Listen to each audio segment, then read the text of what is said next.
మొన్న 4వ తారీఖున విశాఖపట్నానికి అతి సమీపంలో సముద్రంలో జరిగిన దుర్ఘటన గురించి మనందరికీ కూడా తెలిసిందే.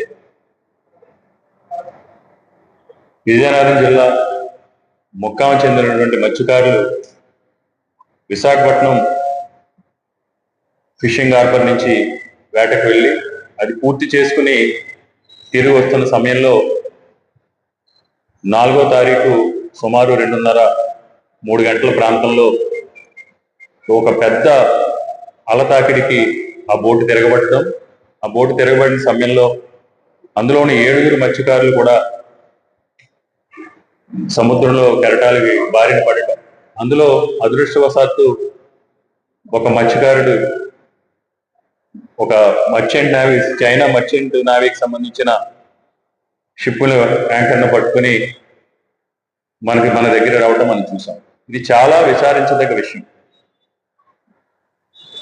ఈ ప్రమాదం జరిగిన తీరు, ప్రమాదం జరిగిన తర్వాత ఇప్పటి వరకు కూడా ఆచూకీ లేనటువంటి మిగతా ఆరుగురు మత్స్యకారు కుటుంబాలు కూడా ఈరోజు గడిచిన 4 రోజులుగా శోక సముద్రంలో మునిగి చాలా ఆందోళనకు గురవుతున్నారు, అయోమయ పరిస్థితుల్లో ఉన్నారు.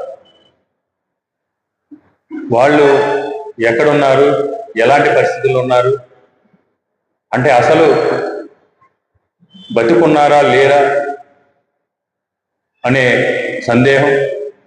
ఇలాంటి పరిస్థితుల్లో ఈ ఘటన జరిగిన తీరు, ఈ ఘటన పట్ల, ఈ ప్రమాదం పట్ల ఈ ప్రభుత్వం యొక్క నిర్లక్ష్య ధోరణి, బాధ్యత రాహిత్యం మనకు స్పష్టంగా కనపడతా ఉంది. 4వ తారీఖు సుమారు 3 గంటలకి ప్రమాదం జరిగితే, ప్రమాదం జరిగిన తర్వాత ప్రమాదం జరిగినట్టు సమాచారం ఉన్నా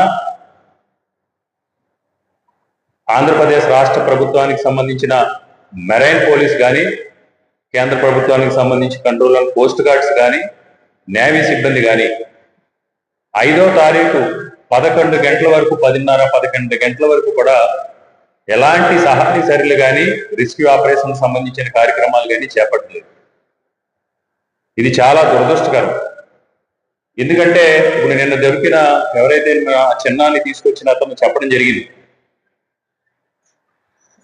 నైట్ అంతా కూడా తిరగబడిపోయిన బోటును పట్టుకుని ప్రాణభయంతో అల్లాడిన తర్వాత తెల్లవారుజామున వెలుతురు వచ్చిన తర్వాత సుమారు 12 నుంచి 15 కిలోమీటర్ల దూరం వాళ్ళు పాపం ప్రాణభయంతో వాళ్ళని రక్షించుకోవడం కోసం ఏదైనా మర్చెంట్ నేవీకి సంబంధించి కానీ, లేకపోతే ఈ వాళ్ళకి సహచర ఫిషర్మెన్ సంబంధించిన బోటు కానీ ఏదైనా దొరికితే ప్రాణాల నుంచి బయటపడదామని 15 కిలోమీటర్లు సుమారు 5-6 గంటల పైన ఈదుకుంటూ, ముందు రోజు నైటు మర్నాడు కలిసి 12 గంటల పాటు ఈదుకుంటూ వెళ్ళిన తర్వాత కూడా ఎలాంటి సహాయ సహకారాలు, రక్షించే కార్యక్రమం జరగలేదంటే ఈ ప్రభుత్వ నిర్లక్ష్యానికి పరాకాష్ట.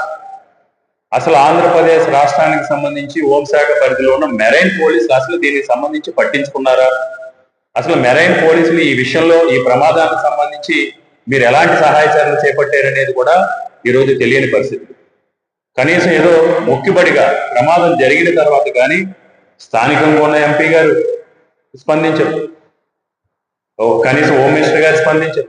ఏదో మొక్కుబడిగా సంబంధం లేని పరిశ్రమ శాఖ మంత్రిని పంపించడం, ఆ మంత్రి ఏదో విజయనగరం జిల్లా కాబట్టి వాళ్ళు కూడా వచ్చి బాధితులను వాళ్ళ దగ్గరికి రప్పించుకుని కంటితుడు జరిగి, అంటే మత్స్యకారులు సముద్రంలో వేటకెళ్లి చనిపోయిన మత్స్యకారుల కుటుంబాల పట్ల కానీ, అది ప్రమాదానికి గురైన మత్స్యకారుల కుటుంబాలు, గల్లంతైన మత్స్యకారుల కుటుంబాల పట్ల కానీ, మత్స్యకారులకు సంబంధించిన భద్రత విషయంలో కానీ ఈ ప్రభుత్వానికి ఎలాంటి బాధ్యత కూడా లేకుండా ఉండటాన్ని తీవ్రంగా ఖండిస్తున్నాం. అండ్ ఇప్పటి వరకు ముఖ్యమంత్రి గారు కానీ, లేదా హోంమంత్రి గారు కానీ, ఉప ముఖ్యమంత్రి గారు కానీ ఈ ప్రమాదం జరిగింది, ఈ ప్రమాదానికి సంబంధించి ఆ కుటుంబాలకి మేము ఈ విధంగా సహాయ సహకారాలు అందిస్తాం, ఆ కుటుంబానికి మేము ఎన్నిదనుగా ఉంటాం అని ఆ కుటుంబంలో మనోధైర్యం నింపి వాళ్ళకి ఆత్మస్థైర్యాన్ని నింపే పరిస్థితులు కూడా ఈ రోజు వరకు కూడా కనపడలేదు. ఎంతసేపు ఈ ప్రభుత్వ ధోరణి ఏంటంటే అధికారం ఉంది, అధికారాన్ని దుర్వినియోగపరచుకోవటం, దోచుకోవటం, మత్స్య సంపద కావచ్చు, లేదంటే భూములు కావచ్చు, ఇదే పరిస్థితి తప్ప ఈరోజు వాళ్ళు ఆదుకునే ప్రయత్నం చేయలేదు. మేము ఒకటే డిమాండ్ చేస్తున్నాం. అసలు జనరల్గా ఇలాంటి ప్రమాదం జరిగినప్పుడు మినిట్ టు మినిట్ గతంలో కూడా మనం చూసాం, ఎప్పటికప్పుడు ఏం జరిగింది, ఎంత మేరకు సహాయ చర్యలు చేపట్టారు, అసలు వాళ్ళ పరిస్థితి ఏంటి, బోట్ ఐడెంటిటీ అయిందా, వాళ్ళు ఏ దిశగా సముద్ర కెరటాలతో పాటు గల్లంతయ్యారు, అలాంటి నివేదికను కూడా కుటుంబాలకు కానీ మీడియా ద్వారా ప్రజలకు కానీ తెలియజేయాల్సిన బాధ్యత ఈ ప్రభుత్వంపై ఉంది.